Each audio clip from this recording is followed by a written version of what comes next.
Hello बच्चों, आज हम डिस्कस करेंगे रोटेशनल काइनेटिक एनर्जी के बारे में। काइनेटिक एनर्जी हम पहले भी पढ़ चुके हैं जब हमने लीनियर मोशन किया था, और हमने ये देखा था कि काइनेटिक एनर्जी किसी भी ऑब्जेक्ट में पहचानना बड़ा आसान है। अगर कोई ऑब्जेक्ट मूव कर रहा है तो उसमें काइनेटिक एनर्जी है, और अगर ऑब्जेक्ट में मोशन नहीं है तो काइनेटिक एनर्जी नहीं है। लेकिन मोशन तो अब तक हमने पढ़ा कि दो तरह के होते हैं, इसका मतलब काइनेटिक एनर्जी भी दो तरह की हो गई। मोशन कौन से दो तरह के होते हैं? एक तो होता है लीनियर, जैसे एग्जाम्पल के तौर पे मान लीजिए ये कार है, और ये कार मान लीजिए 50 किलोमीटर पर आवर की स्पीड से इधर मूव कर रही है स्ट्रेट लाइन में। तो मैं क्या कहता हूँ कि the car has got a kinetic energy and it has got a linear kinetic energy because it is moving in a straight line. So ये हमने पढ़ चुके थे, और एक linear kinetic energy is given by 1/2 mv². When each particle is moving in a linear motion, then you call this as a translational or the linear kinetic energy. लेकिन अगर आप गौर से देखें तो ये जो टायर है ये भी अपनी एक्सिस पे घूम रहा है। ओके, सो ये tyre is moving around the its axis. So जब मूव कर रहा है तो इसमें भी काइनेटिक एनर्जी है, और इस टाइप की काइनेटिक एनर्जी को when the object is moving around its axis तो हम बोलते हैं इसको रोटेशनल काइनेटिक एनर्जी। तो आज हम पढ़ेंगे रोटेशनल काइनेटिक एनर्जी के बारे में, which is due to the rotational motion of a body. Okay, example है व्हील है, या earth is rotating on its axis, so it has got a rotational kinetic energy. Okay, so rotational kinetic energy में आज हम सबसे पहले पढ़ेंगे जो प्योर रोटेशन के। प्योर रोटेशन का मेरा मतलब है कि object is rotating only on its axis, it is not moving in the linear direction. Okay, now आप देखिए कि दो तरीके हैं इसको जो फॉर्मूला निकालने के लिए रोटेशनल काइनेटिक एनर्जी का।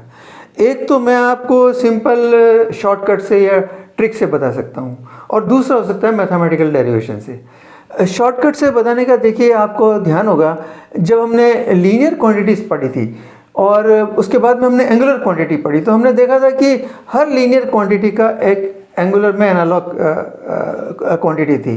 जैसे फॉर एग्जांपल लीनियर डिस्प्लेसमेंट था, उसका एनालॉग एंगुलर में क्या था? एंगुलर डिस्प्लेसमेंट, जिसको हम थीटा से रिप्रेजेंट करते थे। That means S was replaced by a letter theta in the angular displacement. Similarly linear velocity जो हम वी थी, वो हमें एंगुलर वेलोसिटी क्या हो गई थी? Omega. So that was the analogous part in the angular motion. Similarly linear acceleration जो था, वो जो हम ए से रिप्रेजेंट करते थे, वो हो गया एंगुलर एक्सेलरेशन, और जिसे हम रिप्रेजेंट करते थे alpha. And likewise the inertia, जिसे हम मास से रिप्रेजेंट करते थे, वो हो गया मोमेंट ऑफ इनर्शिया आई। और फोर्स जो था, फोर्स जो लीनियर मोशन में फोर्स था, उसको एंगुलर मोशन में फोर्स नहीं, it is a moment of force which was we used to call torque. So torque was the same analog of the force. तो अगर मुझे ये टेबल याद है, तो जो लीनियर मोशन में हमने जो भी इक्वेशंस पढ़ी है या रिलेशंस पढ़े हैं, और मैं उसका एनालॉग एंगुलर में मोशन में निकालना चाहूँ, तो इट इज़ वेरी सिंपल कि मैं उसमें जो लीनियर क्वांटिटी है उसको मैं इस एनालॉग एंगुलर क्वांटिटी के अंदर रिप्लेस कर दूंगा, इस सिंबल से रिप्लेस कर दूंगा, तो मुझे equation for the angular motion मिल जाएगी। फॉर एग्जांपल मान लीजिए force is equal to mass into acceleration, Newton की फेमस सेकंड लॉ की जो इक्वेशन थी। सो अब मैं देखता हूँ कि फोर्स का एनालॉग एंगुलर में क्या था। यहाँ देखिए, it was the torque. Okay, so I replace F by torque, tau. Mass का एनालॉग क्या था? It was a moment of inertia. So I'll replace this mass by I. और एक्सेलरेशन का क्या था? Acceleration, angular acceleration was the alpha. So I'll replace by the letter alpha. A will be replaced by alpha, and I'll get a equation torque is equal to moment of inertia into angular acceleration. So this is the equation for the angular motion. Similarly, अगर मान लिए momentum की equation थी, जो momentum जिसको हम यहाँ उसको P से रिप्रेजेंट करते थे लीनियर मोशन में, और एंगुलर मोशन में हम उसको L से रिप्रेजेंट करते हैं। तो ये देखिए, mass into velocity. So mass was equal to the your inertia, so I'll replace m by I, and linear velocity was equal to the angular velocity I'll replace v by omega and I'll get this relations.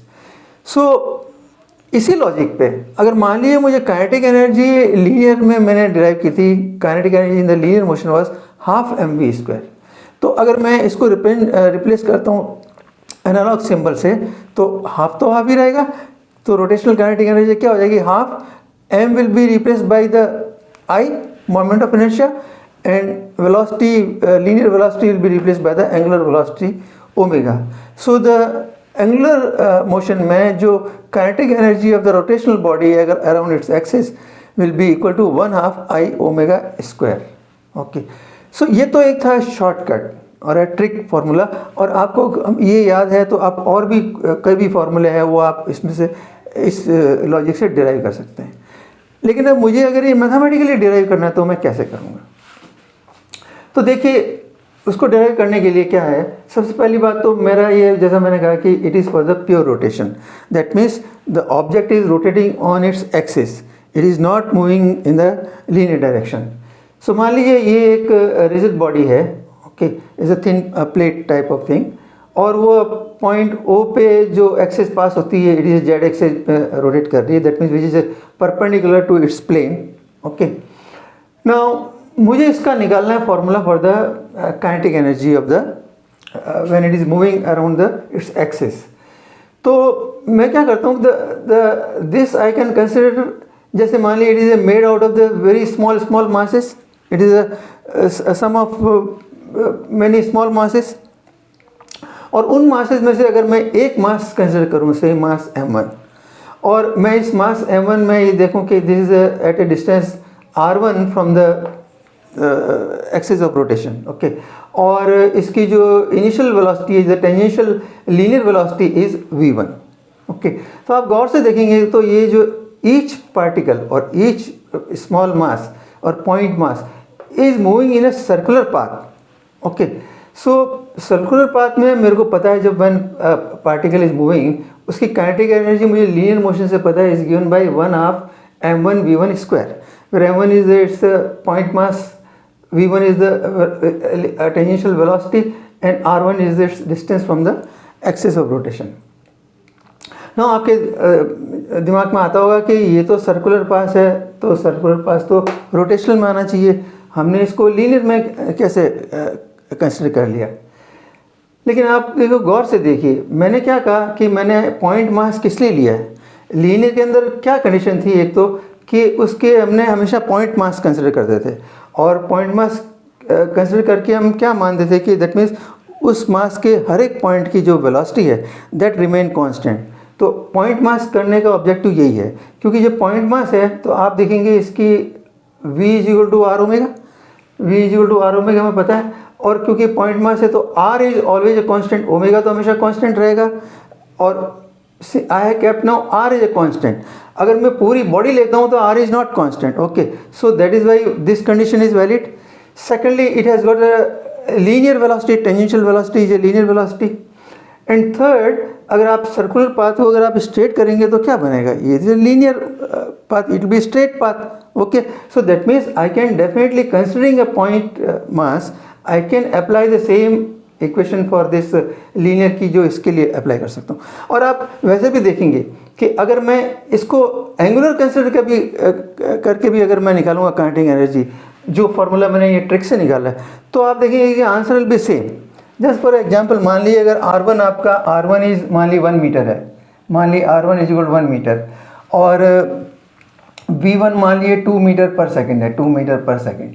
Okay, तो अगर मैं इस फॉर्मूले से जाता हूँ तो kinetic energy जो आपकी लीनियर क्या होगी, will be equal to 1/2 mv square, 1/2 mv square which is equal to 1/2 m, मान लीजिए m को m ही रहने दीजिए, वेलोसिटी मान लीजिए 2 मीटर पर सेकेंड है तो इसे 2 × 2 that means is equal to 2m.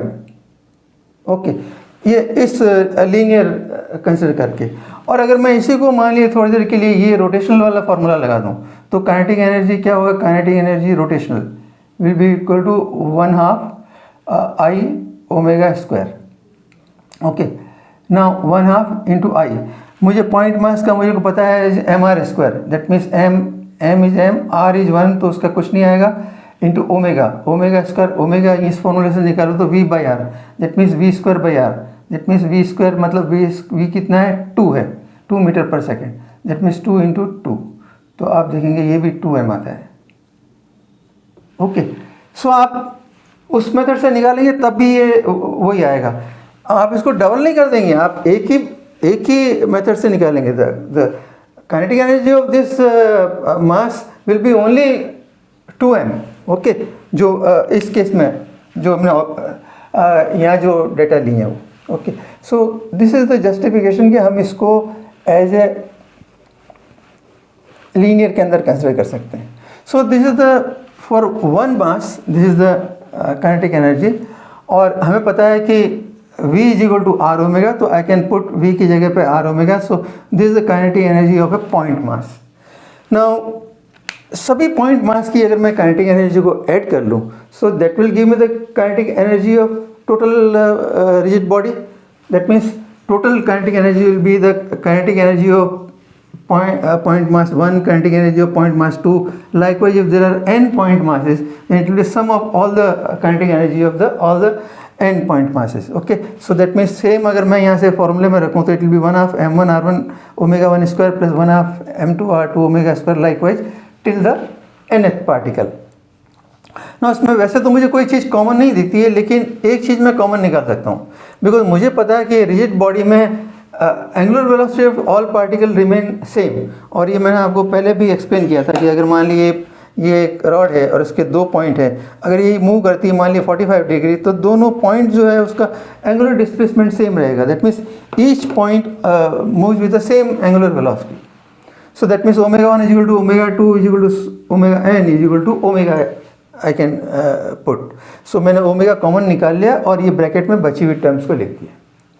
अब आप गौर से देखिए बची हुई टर्म्स क्या है, ये ऑलरेडी हमने पढ़ा था, द सम ऑफ द, इसको I can write sum of the M R square where I varies from 1 to n for the n particle.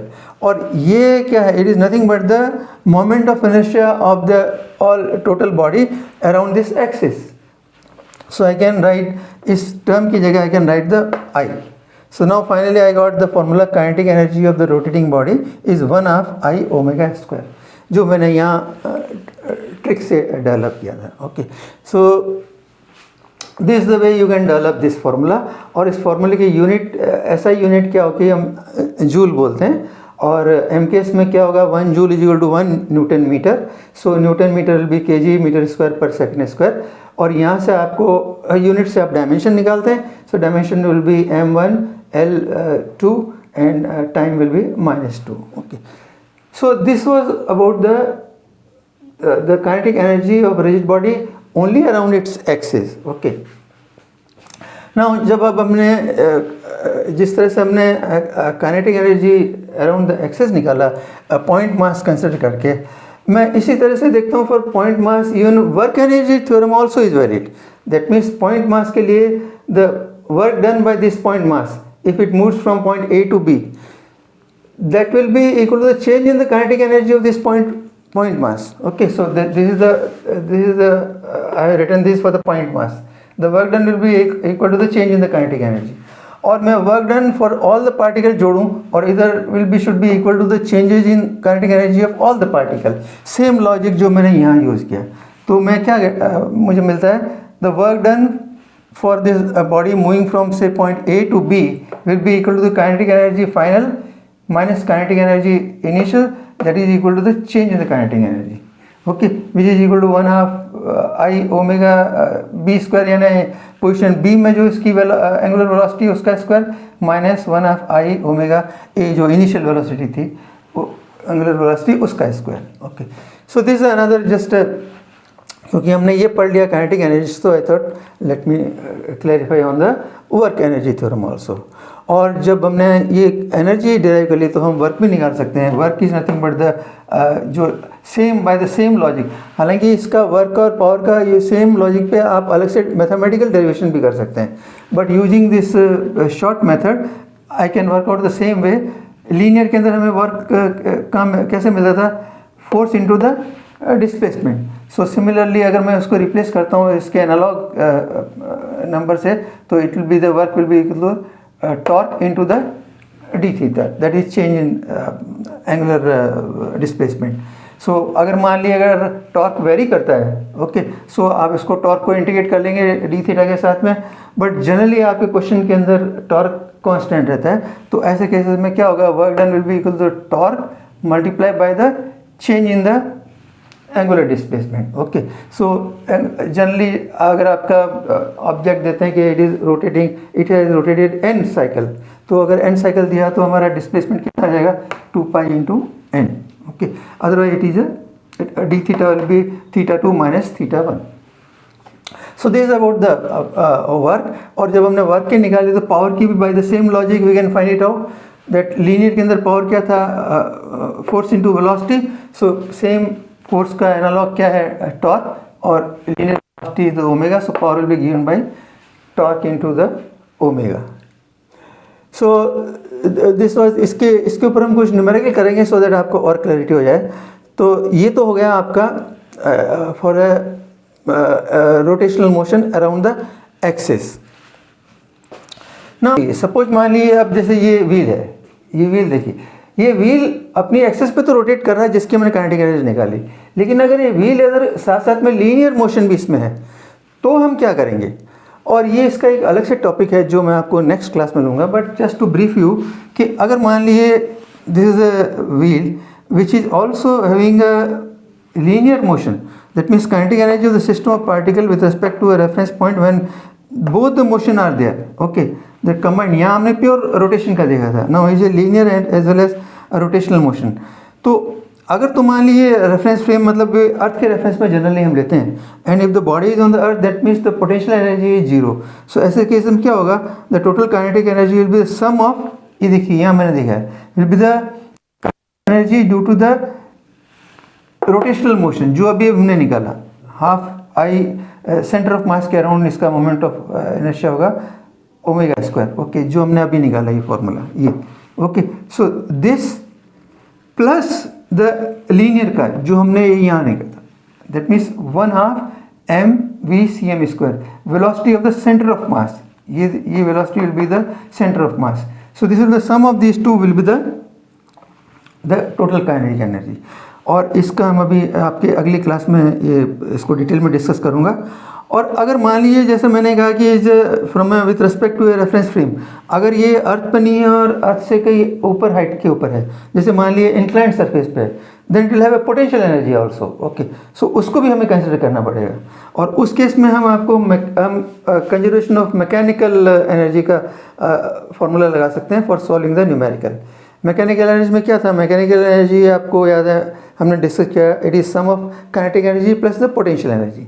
So mechanical energy remain conserved, so I can use that same logic here. Kinetic energy for the combined motion में हम ये लगा सकते हैं कि this is the mechanical energy before and this is the mechanical energy after और the final. सो जब वो बॉडी रोल डाउन करेगी उसके बाद में this is the condition, and before roll down this is the initial data. So initial kinetic energy translation plus initial kinetic energy rotation plus potential energy अगर है तो that means sum of these should be equal to the kinetic energy translation plus kinetic energy rotation plus potential energy, okay। और ये देखिए this was valid only when we ignore the friction, that means there is no non-conservative forces, heat dissipative करने वाली कुछ forces नहीं है इसके अंदर, then this law is valid, okay. So एक तो लॉ, ये लॉ हम यूज़ कर सकते हैं, और दूसरा अगर मान लीजिए there are work energy theorem वाले ऐसे केस में यूज़ करना चाहें तो वर्क एनर्जी थ्योरम वाला लॉ क्या होगा कि it will the change in the kinetic energy plus change in the potential energy will be equal to the work done by the non conservative forces. So इसको हम next lecture में discuss करेंगे, this was just to brief you. और अब हम इसके ऊपर कुछ न्यूमेरिकल लेंगे ताकि आपको कुछ और क्लैरिटी हो जाए ना। फर्स्ट क्वेश्चन कहता है a flywheel of mass 15 kg and dia 1 metre is rotating at 250 revolution per minute, find its kinetic energy.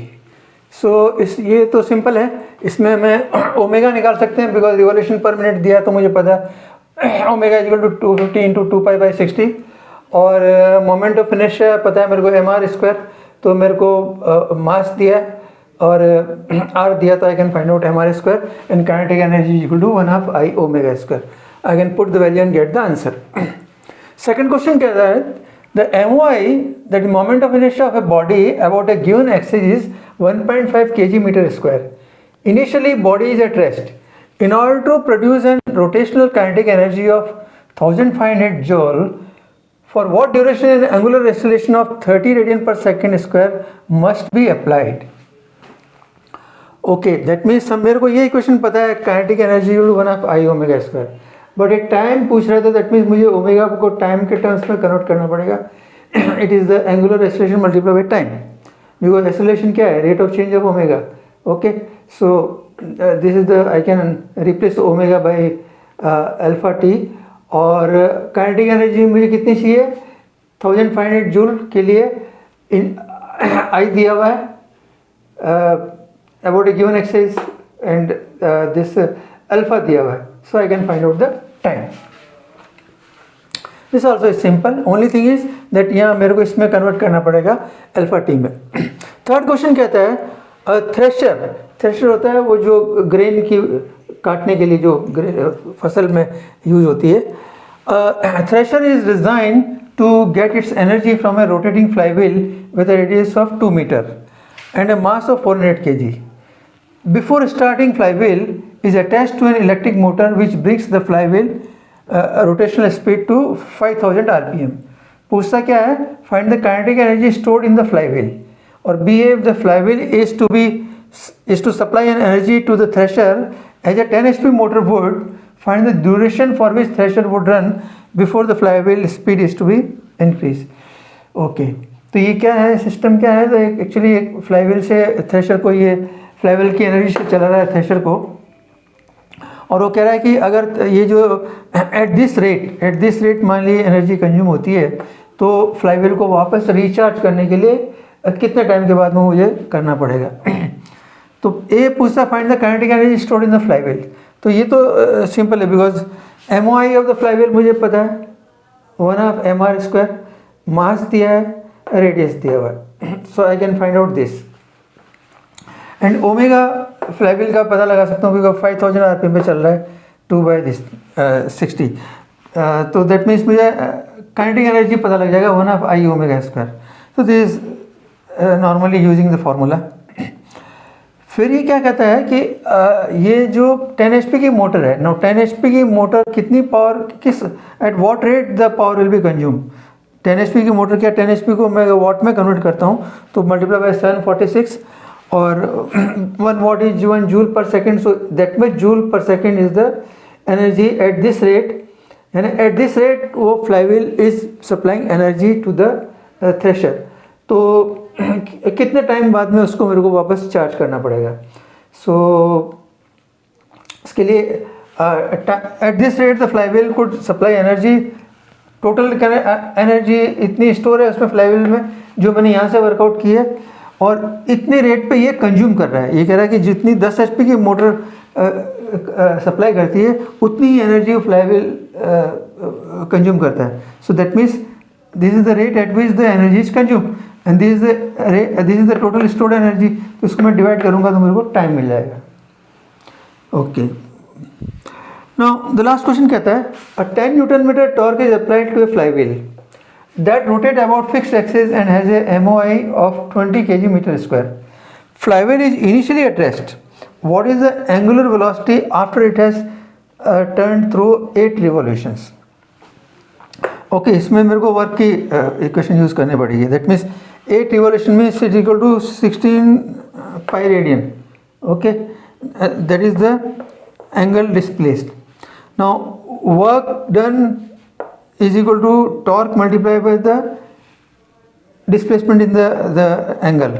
Okay, I mean theta b minus theta a. Now अगर मैं वर्क एनर्जी थ्योरम अप्लाई करता हूँ, that means the work should be equal to the change in kinetic energy. So change in kinetic energy 1/2 I ω² minus 1/2 I ω² a². तो ये देखिए, ये तो मेरे को यहाँ से मिल गया the torque into the total angle turned 16 pi is equal to 1/2 I मेरे को पता है, और ओमेगा भी मुझे निकालना है, और इनिशियल फ्लाई एड्रेस तो ये टर्म 0 हो गई.